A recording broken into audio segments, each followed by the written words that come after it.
Boa noite para você, bem-vinda e bem-vindo à CNN Brasil. Começa agora o Grande Debate. É o programa em que a CNN busca imprimir a sua principal marca, a independência e a pluralidade. Toda semana você vê aqui dois convidados com opiniões diferentes sobre um tema de destaque na sociedade e que principalmente provoca discussões e divergências.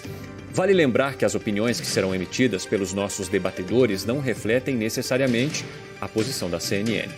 Hoje o Grande Debate vai trazer um tema que tem gerado muita polêmica no ambiente político do Congresso: a relação do Senado com o governo federal. CPI da pandemia, precatórios, medidas provisórias rejeitadas, relação com o Judiciário, sabatina de André Mendonça para o Supremo Tribunal Federal e, é claro, as declarações do presidente Jair Bolsonaro, que muitas vezes são apresentadas em tom de crítica a outros poderes. Hoje, inclusive, o chefe do Executivo brasileiro falou na Assembleia Geral das Nações Unidas e o conteúdo do discurso em Nova York reverberou em Brasília. Para entender como está essa relação, vamos ouvir dois senadores da República com posicionamentos distintos sobre o governo, que conseguem analisar esse cenário. Vamos então conhecê-los. Márcio Bittar é um político brasileiro com atuação no estado do Acre. Foi deputado estadual e deputado federal por 2 legislaturas e está no primeiro mandato como senador. É relator do Orçamento de 2021, do Programa Habitacional Casa Verde Amarela e da chamada PEC Emergencial. Recentemente foi escolhido como relator da medida provisória que estabelece a privatização dos Correios. Bittar é o atual vice-líder do governo no Senado. José Aníbal é formado em economia e, como político, teve atuação no estado de São Paulo. Além de vereador, foi eleito deputado federal por 5 mandatos. Na Câmara, foi líder da bancada do PSDB durante o governo de Fernando Henrique Cardoso e foi presidente da sigla entre 2001 e 2003. Atualmente, José Aníbal assumiu uma vaga no Senado Federal após pedido de licença médica do titular José Serra. Os nossos debatedores já estão posicionados nos estúdios da CNN em Brasília. Senador José Aníbal, uma ótima noite para você, bem-vindo e obrigado pela presença. Muito obrigado, boa noite a você e aos ouvintes, um prazer estar aqui. Senador Márcio Bittar, também te agradeço pela participação, uma ótima noite. Obrigado, Evandro, eu que agradeço e quero dizer de pronto que para mim é uma honra estar nesse programa debatendo com o senador José Aníbal, a quem eu tenho uma profunda admiração e respeito. Então, vamos seguir em frente. Como falamos hoje, vamos debater a relação política entre o Senado Federal e o Palácio do Planalto. O nosso objetivo aqui é trazer um debate amplo sobre o tema, em que os nossos convidados, ou seja, vocês, dão o tom da discussão. Tudo será feito, claro, de uma forma muito equilibrada. Por isso, a gente divide o programa em 2 etapas com dinâmicas próprias. Vamos à primeira. Na primeira parte do debate, os debatedores responderão a uma pergunta formulada pelo jornalismo da CNN Brasil. Cada convidado terá 5 minutos para responder a questão e pode interromper a própria resposta e passar a palavra ao outro debatedor. O restante do tempo será preservado. Antes de fazermos a primeira pergunta, que vai dar início ao nosso debate, vamos a um dos pilares do jornalismo da CNN. Primeiro, os fatos. Vamos a eles. Faz 5 meses que o governo federal é alvo das investigações dos senadores que compõem a CPI da pandemia. O relatório final só deve ser entregue em outubro. Em que o presidente da República omitiu os instrumentos para aquisição das vacinas. Porque perdeu-se aqui um grande tempo e uma grande oportunidade de se investigar de verdade. O Senado Federal também instalou uma comissão temporária para discutir a crise energética do país e apurar se houve omissão do governo de Jair Bolsonaro para conter as consequências da seca. Depois da CPI da pandemia, vem aí uma nova comissão, que não é uma comissão de inquérito, mas uma comissão que também vai investigar as causas e os efeitos da crise hídrica e da crise energética no Brasil. E no caminho que dá acesso aos senadores, estas não são as únicas pedras no sapato do governo. O analista Caio Junqueira apurou que a ala política do Palácio do Planalto identificou desde o início do mês um princípio do que poderia ser uma rebelião na casa comandada pelo presidente Rodrigo Pacheco, com apoio inclusive de integrantes da base aliada. É que no dia 1º de setembro, o Senado derrotou a medida provisória que reformulava a legislação trabalhista. E a lista de derrotas não para por aí. A medida provisória, conhecida como MP das Fake News, que dificultava a retirada de conteúdo da internet, foi devolvida por Rodrigo Pacheco. Hoje, que rejeita sumariamente e devolve a medida provisória número 1068 de 2021. O presidente do Senado também arquivou o pedido de impeachment do ministro Alexandre de Moraes do Supremo Tribunal Federal, pedido assinado pelo próprio presidente Bolsonaro. E a casa ainda não marcou a sabatina de André Mendonça, indicado há 2 meses por Jair Bolsonaro para ocupar uma cadeira no Supremo Tribunal Federal. Além disso, há o impasse envolvendo os precatórios, dívidas do governo federal com estados, empresas e pessoas físicas. A proposta do Ministério da Economia é parcelar os valores que somam 89 bilhões de reais. O projeto foi discutido com os líderes da Câmara e do Senado nessa terça-feira. Nós convergimos no fato de que é preciso reconhecer que os precatórios devem ser honrados. Ao mesmo tempo, convergimos com o fato de que o teto de gastos públicos é uma expressão de responsabilidade fiscal e também precisa ser observado. Mas tantas quedas de braço não foram suficientes para moderar o discurso de Jair Bolsonaro na Assembleia Geral da ONU. O presidente abriu o evento defendendo tratamentos sem eficácia contra a Covid-19 mais uma vez. Desde o início da pandemia, apoiamos a autonomia do médico na busca do tratamento precoce. Não entendemos porque muitos países, juntamente com grande parte da mídia, se colocaram contra o tratamento inicial. A história e a ciência saberão responsabilizar a todos. Vamos então ouvir os nossos convidados e debatedores. Depois dos fatos que acabamos de acompanhar, começamos o debate com uma pergunta, uma provocação. O Senado Federal hoje, do ponto de vista político, é uma pedra no caminho do governo? Ou são normais essas divergências e principalmente as constantes, entre aspas, derrotas do governo no Senado? Como vocês avaliam também a repercussão do que disse o presidente Jair Bolsonaro hoje na Assembleia Geral da ONU? Algo que foi, inclusive, também entrou no comentário do presidente do Senado, Rodrigo Pacheco, que disse que respeita essas falas, mas que não concorda com todas. Começo então com o senador Márcio Bittar. O senhor tem 5 minutos com direito a 2 interrupções. Bom, Evandro, você vai me permitir dizer que quem está fazendo uma ditadura do pensamento único é grande parte da mídia e a própria introdução que vocês fizeram repete isso. É grande parte da mídia, a CNN não está fora disso, é que vive repetindo como se fosse uma verdade absoluta que a possibilidade do médico indicar o tratamento precoce é uma anticiência, quando na verdade você tem, fora a Coronavac, todas as outras vacinas são feitas em laboratórios. Ninguém tem ainda a completa compreensão do que é que isso ainda poderá resultar. Claro que ela imuniza, mas nós estamos todos no campo ainda palmilhando verdades. Você tem países, médicos, cientistas e publicações tão respeitadas quanto o outro lado que falam da ocasião e da oportunidade de liberar, permitir que o médico, em querendo, e o paciente aceitando, prescrever a medicação, o tratamento precoce.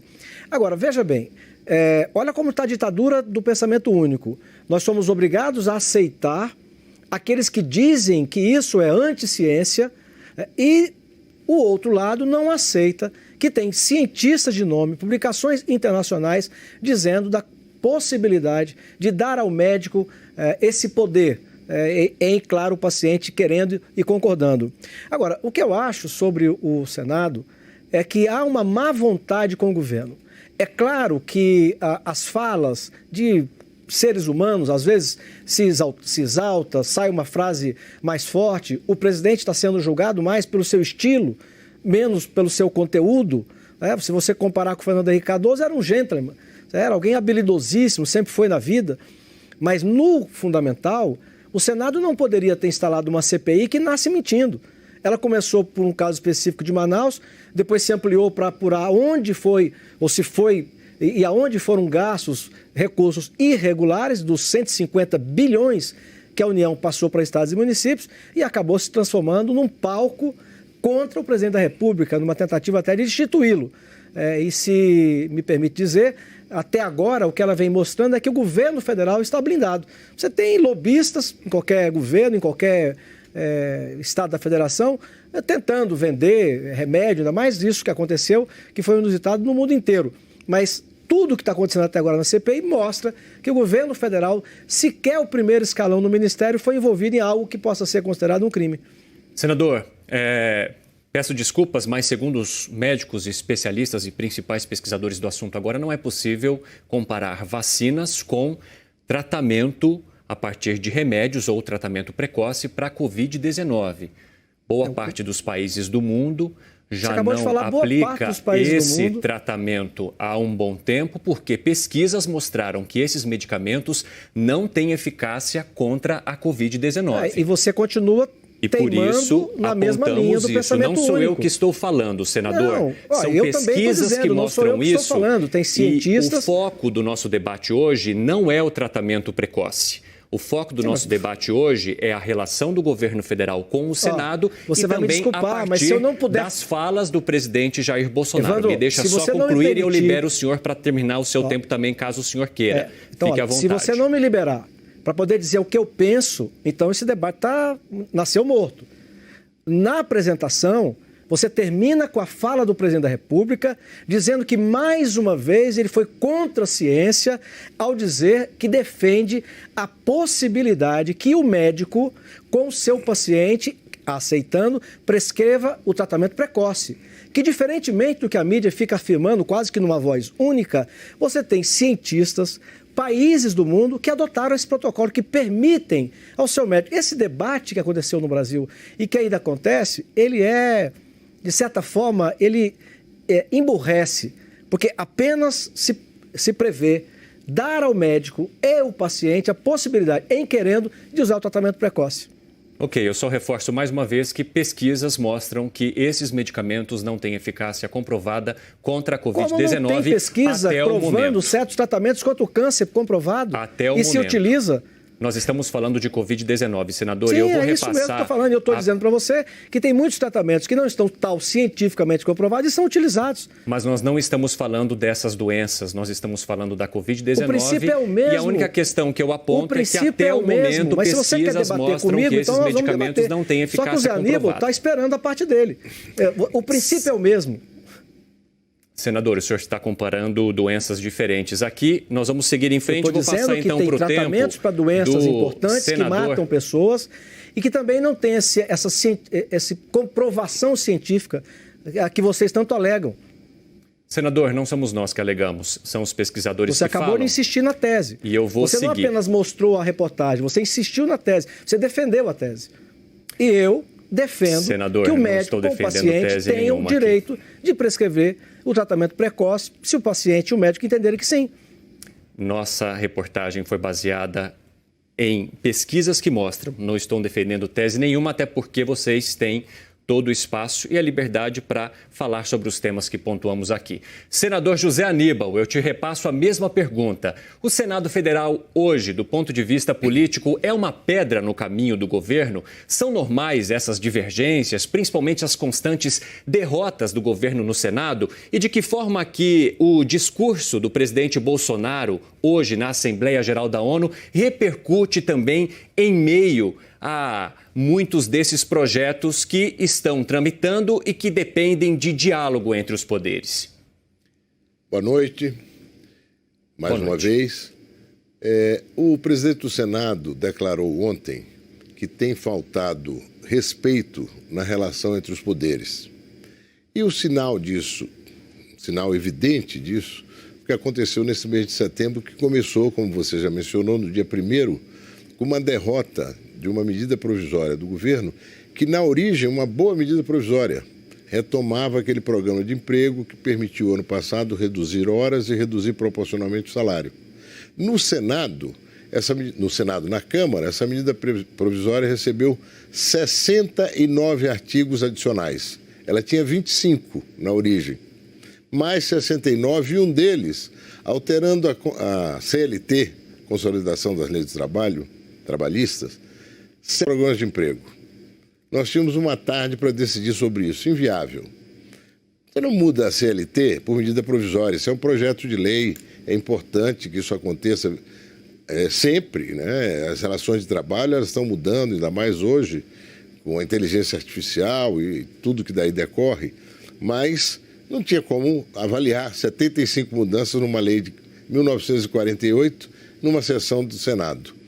Eu mesmo fui um dos que notei isso e o relator retirou, mas manteve as propostas de emprego. A primeira facultava as empresas contratar jovens de 18 a 29 anos e pessoas com mais de 55 anos durante um determinado período, sem pagamento de fundo de garantia, sem pagamento de previdência e sem pagamento do Sistema S.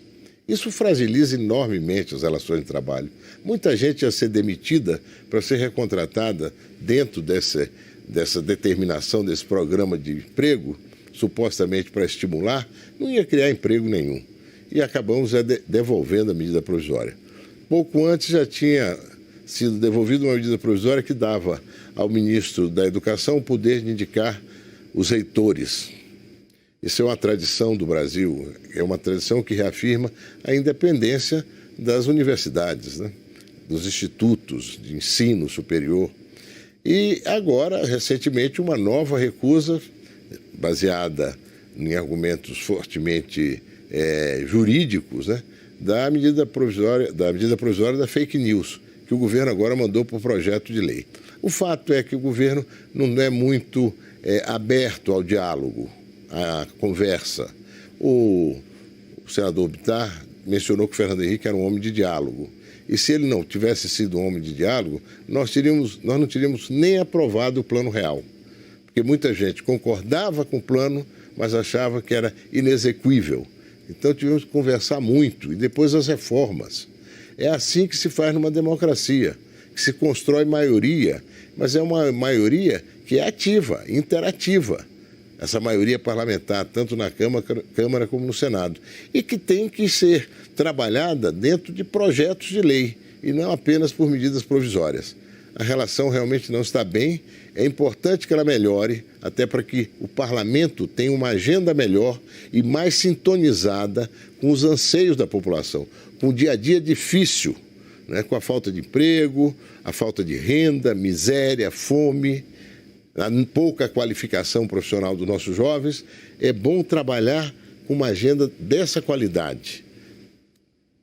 Senador Bittar, o senhor acredita que o governo federal não seja aberto ao diálogo ou à conversa, ou que faltaria empenho na articulação política no Senado? O senhor tem 1 minuto e 32 segundos nesta primeira parte. Olha, eu com 58 anos de idade já aprendi a respeitar a natureza das pessoas. E o governo central, ele transmite, né, como conjunto dos seus ministros e assessores, muito do temperamento e da natureza do titular. Agora, por mais que haja uma falta de sintonia entre o Executivo e o Senado da República, isso não tira o mérito ou o fato de que o Senado, independente disso, deveria cuidar do Brasil. Por exemplo, o senador Zé Aníbal está mencionando, foi um deputado federal, por quem eu tenho o maior respeito, hoje é ministro, Rogério Marinho, à época do PSDB, que fez a reforma trabalhista. Nós perdemos uma oportunidade, está certo que chegou de última hora, à tarde, com um monte de emendas, mas ali tinha coisas boas que nós podíamos aproveitar. E para terminar, com relação à crise energética, isso tem muito a ver com uma fake que ficam dizendo repetidamente, quase que no país inteiro, como mantra, e que fez com que a questão ambiental virasse um inimigo da prosperidade. As últimas hidrelétricas que se construiu no Brasil demoraram 7 anos, 8 anos, quase uma década para sair a licença. E elas foram feitas lâmina d'água, fio d'água. Quer dizer, na maior parte do ano, numa crise como essa que o rio abaixa, elas estão paradas. Quer dizer, um investimento monumental para servir o país 4, 5 meses. Senador José Aníbal, o senhor acredita que questões como a crise energética, por exemplo, também sejam, em parte, provocadas por narrativas e não por fatos? Olha, eu vou tratar desse assunto logo em seguida, mas queria fazer uma menção sobre a fala do presidente na ONU. Logo depois falou o presidente americano Biden, né? Falou de sustentabilidade, democracia, combate à pobreza, direitos humanos. Falou o primeiro-ministro da Turquia, o Erdogan, falou sobre respeitar os protocolos de Paris em matéria ambiental. Falou o presidente da Coreia do Sul, dizendo que é fundamental a paz entre a Coreia do Sul e a Coreia do Norte. E falou o presidente do Brasil, a favor da cloroquina, do combate ao comunismo, de mais algumas outras coisas lá, que ele, antivacina, né, a postura dele antivacina, a recusa dele. É dizer, ele cria uma realidade virtual. Não é o mundo real isso. Cloroquina, antivacina, não usar máscara, isso tudo já está resolvido pela ciência. São protocolos, são posturas que devem ser adotadas. Quando ele defende a autonomia do médico, é bem a cabeça do Bolsonaro. Ele quer que cada um faça do jeito que achar melhor. Só que isso não constitui uma sociedade democrática. Isso constitui uma sociedade de cada um faz o que quer, que vai ter que resultado, né? Regressão.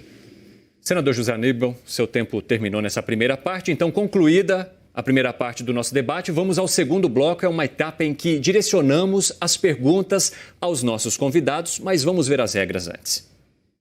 Nesta parte do debate, o jornalismo da CNN faz uma pergunta aos dois convidados. Cada um terá direito a 2 minutos de resposta. Depois, alternadamente, 1 minuto de réplica e 1 de tréplica. As perguntas direcionadas do grande debate também são baseadas em fatos. O presidente Jair Bolsonaro ainda enfrenta dificuldades para construir uma base no Senado. Aliados do governo estimam que podem contar com apenas 15 dos 81 parlamentares da casa, número insuficiente para a aprovação de matérias importantes. Na avaliação de alguns senadores ouvidos pela CNN, o ministro da Economia, Paulo Guedes, não tem contribuído para uma possível aproximação. Recentemente, Guedes elogiou a Câmara dos Deputados e se queixou dos senadores. Vamos relembrar. E eu acho que o Senado está errando todas, quando ele entra nessa sequência aí de equívocos, né? Então, não é surpresa que o presidente Arthur Lira, por exemplo, está atuando em altíssima velocidade, ajudando a aprovar as reformas, avançando, ajudando o Brasil a sair do buraco. Enquanto isso, do Senado está vindo bomba, possivelmente por mau assessoramento, né? Por militância política em vez de uma assessoria correta. Senador Márcio Bittar, hoje o presidente do Senado, Rodrigo Pacheco, discursou ao lado do ministro Paulo Guedes e do presidente da Câmara, Arthur Lira, sobre os precatórios. Um acordo discutido nas últimas horas prevê que a União pode ser obrigada a pagar em 2022 apenas 39 dos 89 bilhões que deve em relação a dívidas com estados, empresas, pessoas físicas. O argumento do governo é que o executivo só vai conseguir oferecer um reajuste do programa Auxílio Brasil, substituto do atual Bolsa Família, se essa redução de valores for aprovada ou essa divisão. Como disse o ministro Paulo Guedes recentemente, o governo pode contar com a Câmara dos Deputados, pois do Senado, segundo ele, só viria a bomba. Como o senhor vê essa fala do ministro, que agora depende, então, desse diálogo para passar o projeto dos precatórios? Primeiro, eu queria mencionar, na fala do meu colega Zé Aníbal, que, de fato, o presidente Joe Biden faz um discurso humanista, defendendo direitos humanos, etc. Mas retirou, a meu ver, de forma assodada e criminosa, toda a estrutura que os Estados Unidos tinham no Afeganistão, entregando aquela população às barbáries do passado. Então, eu acho que uma coisa é a fala e a outra coisa são as atitudes. O ex-presidente americano, o Barack Obama, pintava de cuidador do meio ambiente do mundo inteiro e mandou tirar petróleo no Alasca, por exemplo, e também petróleo de xisto, gás e petróleo de xisto, e não deu bola para que as ONGs diziam naquele momento. Agora, veja, a fala do ministro, que eu respeito e tenho por ele uma admiração, porque ele representa uma agenda econômica que, a meu ver, tem muito a ver com o PSDB. Quer dizer, diminuiu o tamanho do Estado brasileiro, faz um diagnóstico correto que o PSDB também fez e fazia. Eu me lembro disso, eu fui do PSDB e acertadamente, quer dizer, na verdade os gastos públicos foram se agigantando de uma tal maneira que engoliram a sociedade brasileira. Portanto, o PSDB no governo tomou atitudes acertadíssimas, não só o Plano Real, mas a privatização, a abertura de mercado, modernização da economia brasileira, e muito do que o Brasil cresceu depois na era Lula era fruto daquilo que o PSDB fez no governo, e aí méritos para vários integrantes do partido, e principalmente ao Zé Aníbal, que era o líder da bancada do PSDB no governo federal. Eu acho que nós temos que ver com calma. Eu até penso que a volta do Zé Aníbal para o Senado pode contribuir. Por mais que haja essa tensão, o Senado tem que fazer a sua parte. Essa questão dos precatórios, quando eu relatava o orçamento, ela já foi mencionada e foi rechaçada naquele momento. Mas ela é uma dívida que o Brasil não terá como pagar no ano que vem. Vai ter que ter uma solução. Senador José Aníbal, 1 minuto para a sua réplica. Olha, eu queria falar um pouco sobre precatórios. Não é abrir uma réplica, mas é uma proposta que eu estou construindo junto com a IFE, que é a instituição de apoio ao Senado, pertence ao Senado. É o seguinte, nós temos 34 bilhões em abertos para pagar a totalidade dos precatórios, que são uma dívida líquida e certa. 16 bilhões podem ser alocados pelo Fundef. Tem 16 bilhões dos precatórios que corresponde ao Fundef. É uma dívida com 3 estados, fundamentalmente. Está no extrateto, fora do teto. Isso está na legislação. De outro lado, nós podemos fazer um corte de emenda impositivas. 50% das emendas impositivas daria 8 bilhões de reais. E, finalmente, cortar um pouco as despesas discricionárias, podendo-se conseguir aí mais 10 bilhões. Daria os 34 bilhões sem necessidade de calote, sem necessidade de criar essa bola de neve. Okay. Você deixa de pagar agora, você vai deixar de pagar também ano que vem, daqui a pouco esperar que os precatórios reduzam para que você possa pagar. Isso vai virar algo de 300, 400, 500 bilhões para pagar lá na frente. É muito difícil. Senador José Aníbal, é importante ficar de olho no tempo, 1 minuto, para que não haja aí um excesso e para que o debate fique igualitário para ambos. Senador Bittar, essa proposta, ela vai passar no Senado? 1 minuto para a sua tréplica. Eu parabenizo o meu colega senador que está buscando uma solução, porque o fato concreto é que o Brasil não possui esses quase 35 bilhões a mais desse ano para o ano que vem para pagar em precatório. E os estados e municípios já gozam dessa prerrogativa, inclusive o estado de São Paulo, que ele também representa. Quer dizer, foi dado a eles a condição para se acostumarem a pagar os precatórios, prazos e valores bem menores. E os estados e municípios já fazem isso, já fazem essa renegociação. E, inclusive, isso tem sido protelado. Tanto sempre quando vai vencer o prazo, o Congresso Nacional prorroga. Uma das vezes da prorrogação foi uma medida do senador José Serra. Então, não se busca algo para a União que já não está nos estados e municípios. Agora, eu defendia claramente que o programa de transferência de renda, conhecido como Bolsa Família, tivesse ficado fora do teto. Talvez isso não estaria sendo hoje necessário discutir a questão dos precatórios. Senador Bittar, obrigado. Vamos para a próxima pergunta direcionada do grande debate. O senador Flávio Bolsonaro afirmou no dia 16 de setembro em seu Twitter que, abre aspas, André Mendonça tem todas as qualidades para estar no STF. O presidente da República indica o nome e os senadores votam sim ou não. Já beira o absurdo o Senado não fazer sua parte após 65 dias desde a indicação. Seria vergonhoso, mais uma vez, o STF decidir pelo Senado. A pergunta agora é para o senador José Aníbal. Senador, a demora do Senado para fazer a sabatina e votar a indicação de André Mendonça para o Supremo Tribunal Federal já beira o absurdo, como argumenta Flávio Bolsonaro? Olha, eu vou fazer uma observação que não tem nada a ver com o que disse o senador Flávio. Se 65 dias depois não há apreciação do nome do indicado, é porque algum mal-estar existe, não é? Existe algum mal-estar, seja com ele, seja com o governo, seja as duas coisas juntas, seja falta de convicção numa boa parte dos senadores em fazer essa admissão da indicação. Enfim, há um problema aí. A gente tem que pensar em resolver, virar página, ir adiante. Na questão dos precatórios, se eventualmente não tiver todo o recurso para pagar tudo esse ano, cria-se uma Câmara de compensação, de negociação da dívida ativa com o governo.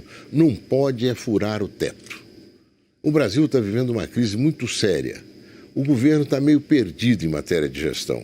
O espírito reformista do ministro da Fazenda arrefeceu muito. A única reforma efetiva que se fez foi a da Previdência. Isso que se chama de reforma tributária não é reforma tributária, é uma mudança no imposto de renda. O que se chama de reforma política não é reforma política nenhuma, é um retrocesso, a volta das coligações proporcionais que eu espero que o Senado derrote. Bom, enfim, nós temos que pensar adiante, mas com políticas que nos mantenham a âncora fiscal que nós temos hoje, que é o teto, não é? Se for romper o teto agora, eu tenho certeza que a tentação do governo para resolver problemas no ano que vem, sejam eles de que natureza for, possam levar a uma ruptura do teto. Não é mais uma pequena fenda, é como uma barragem, que você introduz uma fenda, vai abrindo e estoura tudo. Então eu acho que é preciso olhar de uma forma mais generosa com o Brasil para não estragar ainda mais a nossa economia e essa pequena recuperação que está acontecendo agora. Senador Márcio Bittar, voltando à pergunta direcionada desta parte sobre o fato da indicação de André Mendonça demorar tanto para receber votos do Senado ou até mesmo para passar pela Comissão de Constituição e Justiça da Casa, já beira o absurdo, como argumenta o senador Flávio Bolsonaro? Claro que sim. Eu volto a afirmar. Se você vê no Executivo atitudes e falas, muito mais estilo, que não lhe agrada, isso não tira a sua responsabilidade.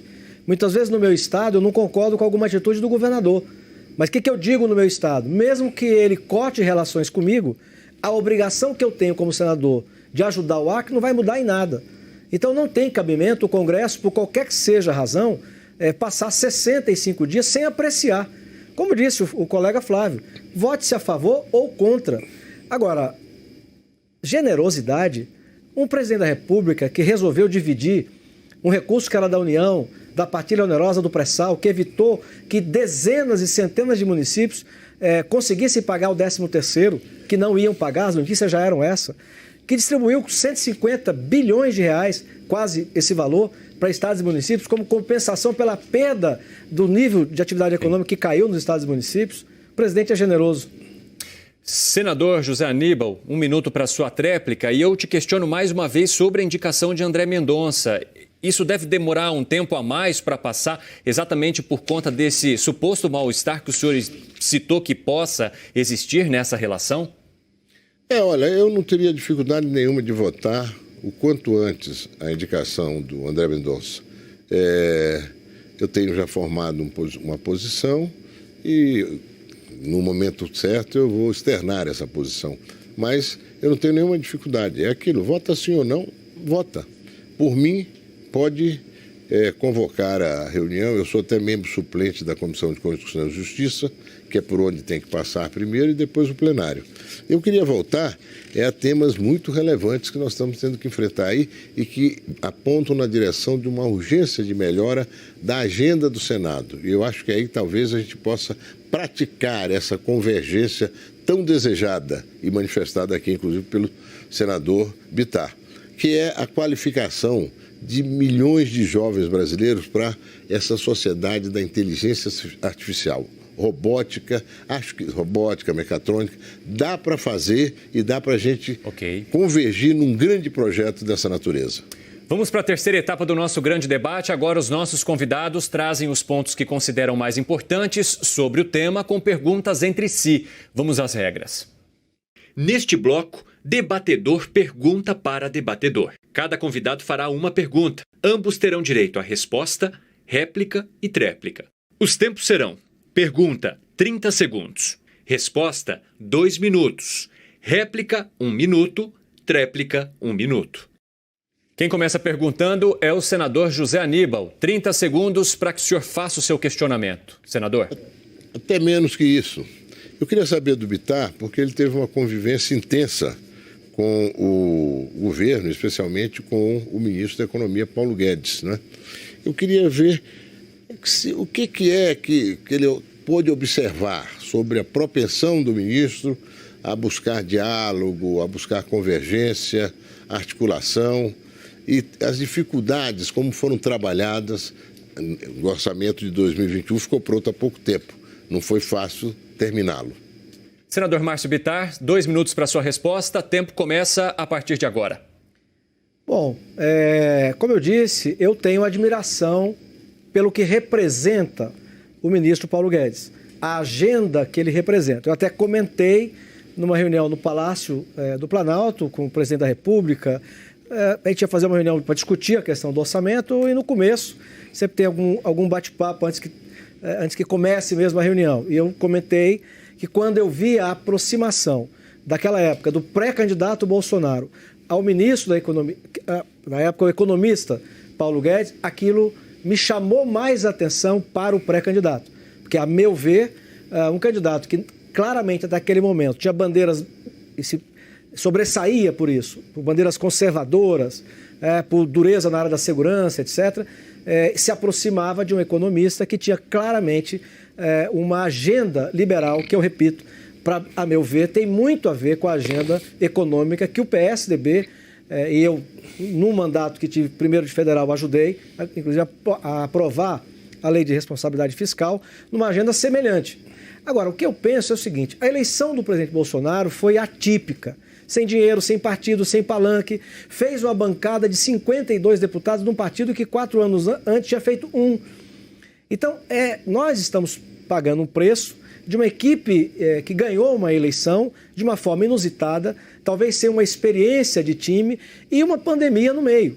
Quer dizer, o mundo inteiro foi solapado. É claro que tem países que estão saindo melhor ou outros piores. O Brasil, na economia, está saindo da pandemia melhor do que muitos países da Europa, melhor do que a Alemanha, melhor do que vários países da Europa que caíram 8%, 9%, 10% do PIB. O Brasil caiu 4,5% e deve fechar esse ano com 5%, 5,5%. Então, mas de fato, há que se melhorar muito no diálogo. E o PSDB, que tem uma agenda muito parecida com o ministro da Economia, pode ajudar. 1 minuto para sua réplica, senador José Aníbal. Olha, a nossa agenda realmente não tem essa semelhança hoje com o que seria uma agenda do ministro Paulo Guedes. Até pelo fato que, na nossa avaliação, o ministro não tem uma agenda. O ministro está agindo muito por impulsos. Arruma alguma coisa aqui no imposto de renda, cata alguma coisa ali no IOF, faz aquilo ali, reforma mesmo só da Previdência. Foi uma iniciativa forte do Parlamento, especialmente da Câmara, relatada por um deputado do PSDB, o Samuel Moreira, e também no Senado o marco regulatório do saneamento relatado pelo senador Tasso Gereissati. Sempre tivemos abertura e disposição de colaborar, mas para isso precisa ter agenda. E eu acho que a agenda do ministro se perdeu.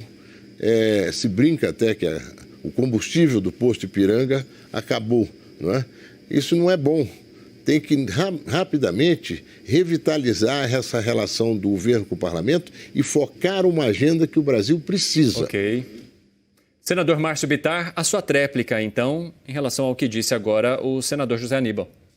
Primeiro eu quero aqui dar um testemunho. Eu acho que o PSDB, quando se chama para um diálogo em cima de uma proposta que tem sim semelhança com o que o governo do Fernando Henrique Cardoso fez ao longo de 8 anos, diminuindo o tamanho do Estado, privatizando um monte de empresas que tinham que ser privatizadas, diminuindo o peso da dívida pública. Aliás, quero ressaltar, o Brasil chegou a perto de 100% do endividamento do PIB brasileiro, e mesmo com a pandemia nós voltamos quase que aos índices anteriores ao começo da pandemia. Eu ia mencionar, e ele reforçou, eu lembro que inclusive eu discuti duramente com um deputado de esquerda mesmo, da Câmara Federal, que tratava o senador José Serra de forma mais do que descortês, deselegante, grosseira, e eu fui debater com ele muito violentamente para defender, porque eu acho que o novo marco do saneamento básico no Brasil, uma grande atitude. Ok. Senador Márcio Bittar, a palavra segue então com o senhor agora para a sua pergunta direcionada ao senador José Aníbal. 30 segundos para a sua questão. Vou procurar fazer em menos de 30 segundos. A CPI, que não vai criminalizar o presidente da República, porque trata-se de um homem que ama o país e que comprovadamente, durante todo o processo que estão fazendo a CPI, está claro que não tem envolvimento nem do ministro, quanto mais do presidente da República, mas ela deixou de fiscalizar o dinheiro. Aonde o dinheiro foi efetivamente? Estados e municípios. Não acho que deviam fiscalizar aonde foi o dinheiro? Senador José Aníbal, 2 minutos para sua resposta. Eu não tenho nenhum problema com isso. Eu acho que tinha que fiscalizar todo o dinheiro que foi gasto para enfrentar a pandemia nos municípios, nos estados, na União, não é? Todas as iniciativas de compra de vacina, todas as omissões cometidas, todas as ações que não responderam adequadamente ao desafio que nós estávamos vivendo. Enfim, não tenho nenhuma dificuldade com isso, tenho alguma expectativa de que a CPI faça todo esse trabalho e acho que o Brasil espera isso da CPI. Mas eu queria ir um pouco além dessa questão da CPI. Eu vejo que, com preocupação, que a trégua do 7 de setembro, nesse discurso da ONU, ela já não esteve tão presente. O presidente, em vez de falar representando o Brasil a todos os brasileiros e ao mundo, ele falou representando o Brasil, mas como chefe de uma facção e não como chefe de Estado. É um comportamento recorrente dele. Ele não consegue se emancipar disso aí. É impressionante. Eu espero que isso não impacte tão fortemente a ação do parlamento para dar respostas aos desafios da hora.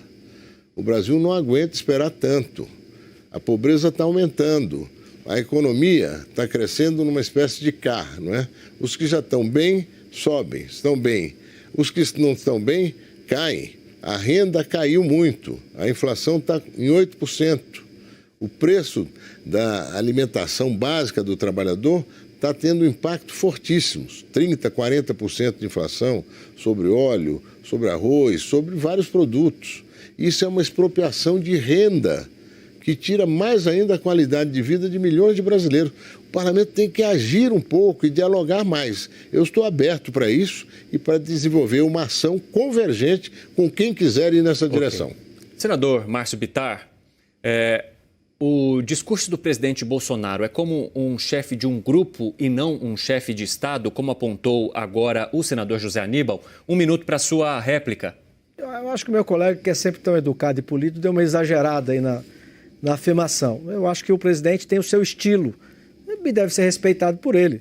Eu lembro que hoje o PSDB se junta em alguns lugares ao PT do Lula, que para mim sim foi o chefe de uma facção criminosa que assaltou esse país, criando os maiores escândalos de corrupção do mundo democrático, porque do mundo comunista você não tem informação. China, a própria Rússia, Cuba, Venezuela, etc. e tal.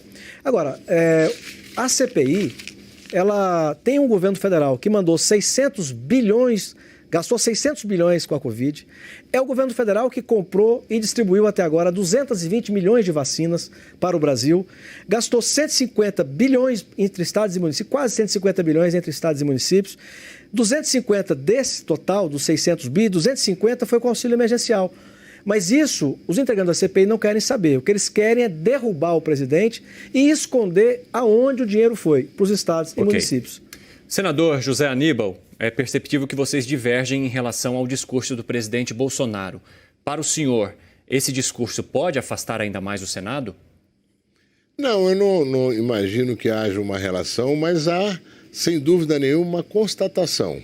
O presidente não vai mudar o estilo dele, o modo como ele enxerga o Brasil e a perspectiva que ele governa. Ele governa para aquele grupo que aceita todas essas teorias, essas tensões que ele cria, todos esses insultos que ele promove. O Brasil precisa vencer essa página. Não acrescenta nada. Ele só piora as coisas. Só piora a imagem do Brasil. Piora a energia, tira a energia do país de convergir para sair da crise. Ele pessoaliza tudo e começa com uma agenda completamente comunista, com essa cloroquina lá, olha para frente, sintoniza com o mundo contemporâneo que nós temos hoje, qualifica os nossos jovens como precisam ser qualificados, por exemplo. Hora de uma breve pausa. O grande debate sobre a relação do Senado com o Palácio do Planalto faz um rápido intervalo. Eu e os senadores José Aníbal e Márcio Bittar voltamos em instantes. Bem-vindo e bem-vinda. Estamos de volta. O grande debate de hoje discute a relação do governo federal com o Senado. Nos nossos estúdios em Brasília estão os senadores José Aníbal e Márcio Bittar. Chegamos à etapa final do nosso programa, passando para as últimas considerações com a questão final. Como a articulação do governo pode mudar a relação entre Senado e Palácio do Planalto? Senador Márcio Bittar, o senhor tem 30 segundos para essas considerações finais e eu aproveito também para agradecer a sua presença mais uma vez. Eu que agradeço, queria apenas lembrar rapidamente que a qualificação dos jovens tão necessária, como disse o meu colega, é fundamental preparar os nossos jovens, qualificar os nossos jovens, estava previsto na MP que foi derrotada no Senado com os votos todos da bancada do PSDB.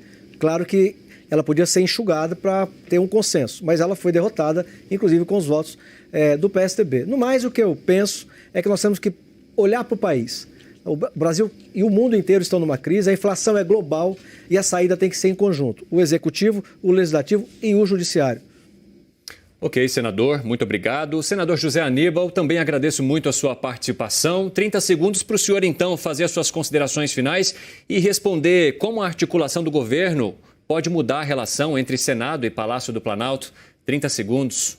Se mandar uma medida provisória amanhã sobre qualificação profissional dos nossos jovens, a gente vota em tempo recorde. E compromisso líquido e certo. Com relação à relação, eu acho que hoje o fato dos dois presidentes da Câmara e do Senado terem reunido com o ministro e terem chegado a alguma iniciativa com relação à questão dos precatórios é interessante. Agora tem que discutir nos plenários da Câmara e do Senado e eu acho que a gente vai ajustar com o propósito de pagar e não romper o teto. Obrigado pelo convite. Obrigado, senadores. O grande debate de hoje sobre a relação do Senado com o governo federal fica por aqui. Lembramos que as opiniões que foram emitidas no programa pelos nossos convidados não refletem necessariamente a posição da CNN. Obrigado pela sua companhia. E na semana que vem tem mais grande debate que volta com um tema atual e convidados com opiniões distintas. Para você, uma ótima noite. CNN, a maior do mundo, líder em independência. Tchau.